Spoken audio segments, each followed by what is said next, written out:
इसवी सन 16वे शतक. एक तपस्वी व्यक्ती गोदावरीमधून पाणी भरून देवळाकडे निघाली होती.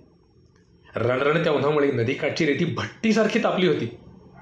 पण अनवाणी चालत असून देखील हा दाह त्या व्यक्तीच्या चेहऱ्यावर जाणवतच नव्हता.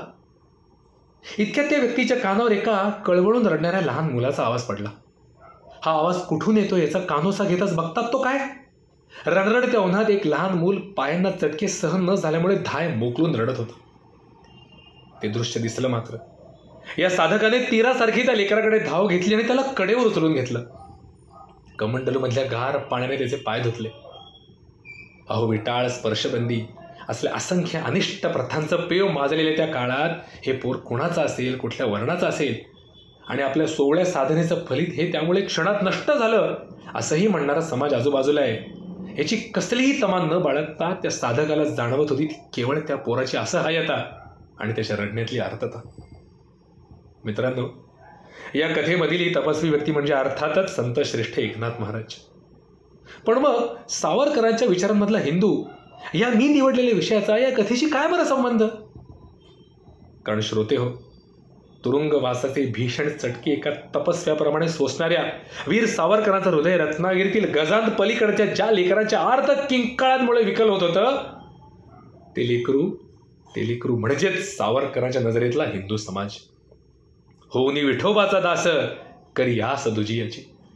संत एकनाथांच्या या उक्तीनुसार आपलं 14 वर्षांचं तप पणाला लागलं तरी चालेल, पण या लेकराचं दुःख निवारण झालं पाहिजे या अपार करुणेने जेव्हा त्यांनी या समाजरूपी बालकाला उचलून घेण्याचं ठरवलं.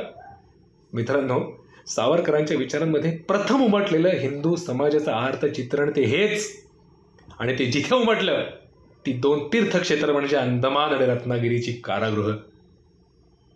याच कारागृहाच्या कराल दाढामधूनच तर त्याने हिंदुत्व नावाचा बीजरूपी ग्रंथ कोरून काढला नव्हता काय.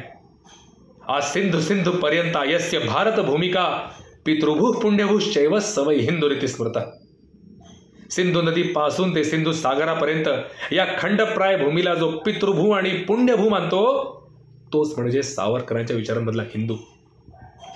पण सावरकरांच्या विचारांमधला हा हिंदू हा एकटा नव्हता, तर तो होता कोट्यावधीच्या संख्येत असून सुद्धा विखुरला गेलेला आणि स्वसामर्थ्याचं विस्मरण झाल्यामुळे निश्चित पडलेल्या एका अजस्त्र शेळेसमान असलेला समाज.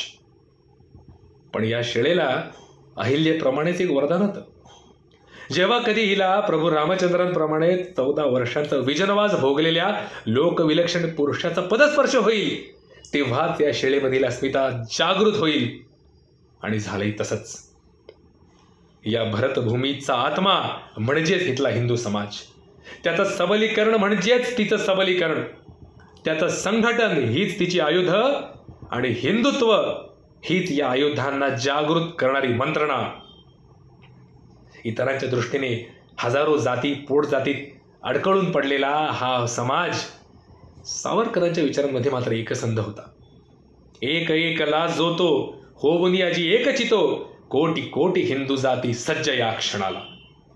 अहो म्हणूनच त्या काळी अभेद्य वाटणारी अस्पृश्यतेची रूढी ही फार तर अजून 15-20 वर्ष काय ती टिकेल असं क्रांतिकारी विधान रत्नागिरीमध्ये आरंभलेल्या अस्पृश्यता निवारण कार्याच्या सभांमध्ये ते आत्मविश्वासाने करत असत.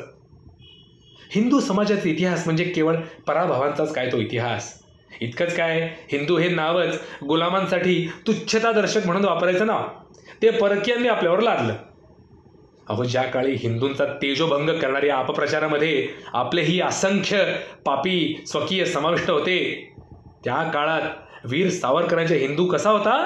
सहनशील तास्तंभ तडकुनी विक्राळ जुरुंब अंगी संचरे नृसिंह हाणीतची मारितची चालला रणाला. शक कुशाण यवन हूण अरब अफगाण तारतार मोंगल अशी तब्बल 2000 वर्ष ज्या समाजावर आक्रमणाच्या लाटा आल्या आणि तरीही शालिवाहन पुष्यमित्र यशोधर्मा आणि पुढे बाप्पा रावळ राणा हमीर हरिहर प्रताप आणि अर्थातच शिवछत्रपती यांच्या रूपाने ज्या चेतनेने या प्रलयंकारी आक्रमणांना मागे सारलं त्या हिंदू चेतनेचा वन्ही क्षीण झाला असला तरीही तो धुमसतोय. आणि ज्या क्षात्र सूक्तानेच तो पुन्हा धडाडून पेटणार ते क्षात्र सूक्त म्हणजेच हिंदुत्व. हे ज्याला गवसलं त्या तत्वरशी सावरकरांच्या विचारांमधला हिंदू म्हणत होता, आजवरी छळ करसी तो तू आजी हरसी दुःशासन कशपुकंस गणिन मी कोणाला. प्रथमतः हिंदूंचं दुःख निवारण, मग हिंदू जागरण, हिंदू संघटन आणि हिंदूंचं सबलीकरण, हीच तर होती सावरकरी विचारांमधील हिंदू समाज साकारण्याची चतुसूत्री. पण त्यांच्या विचारांमधला हिंदू हा केवळ गतकाळाच्या वैभवाचं वृथा स्वप्नरंजन करणारा नव्हता, तर भविष्याभिमुख, विज्ञाननिष्ठ आणि विवेकी असा प्रगत मानव देखील होता. तो सहिष्णू होता, पण सद्गुण विकृतीने ग्रासलेला नव्हता. अभ्युदय आणि निश्रेयस याचा समतोल साधत स्वसंरक्षणापासून सुद्धा मानव्याचं हित साधणारा असा हिंदू समाज सावरकरांना 101 वर्षांपूर्वी दिसला होता. आणि म्हणूनच त्यांनी गर्जना केली होती, होवुनिया मुक्त स्वतः, करील मुक्त ती जगता, ममतेच्या समतेच्या सृजन रक्षणाला. श्रोते हो, त्यांच्या हिंदुत्व या बीजग्रंथामधील ही वाक्य बघा. 30 crores of people with India for their basis of operation, bound together by ties of a common culture, can dictate their terms to the whole world. A day will come when mankind will have to face this force. Equally certain it is that whenever the Hindus come to dictate terms to the whole world, those terms cannot be very different from the terms which Gita dictates or Buddha lays down. बरोबर 101 वर्षांपूर्वी त्यांच्या विचारचक्षूंनी वर्तवलेले हे भविष्यचित्रण, आणि आज जर का हे तंतोतंत खरं होताना तुला दिसत असेल आणि अभिमानाने तू स्वतःला हिंदू म्हणवून घेत असशील, तर हे प्रिय हिंदू श्रोत्या, सावरकरांच्या विचारांमधला हिंदू तुला कल्पनेच्या दुनियेत सापडणार नाहीये. कारण तो हिंदू तू स्वतःचेस. वीर विनायक दामोदर सावरकर की जय. वंदे मातरम.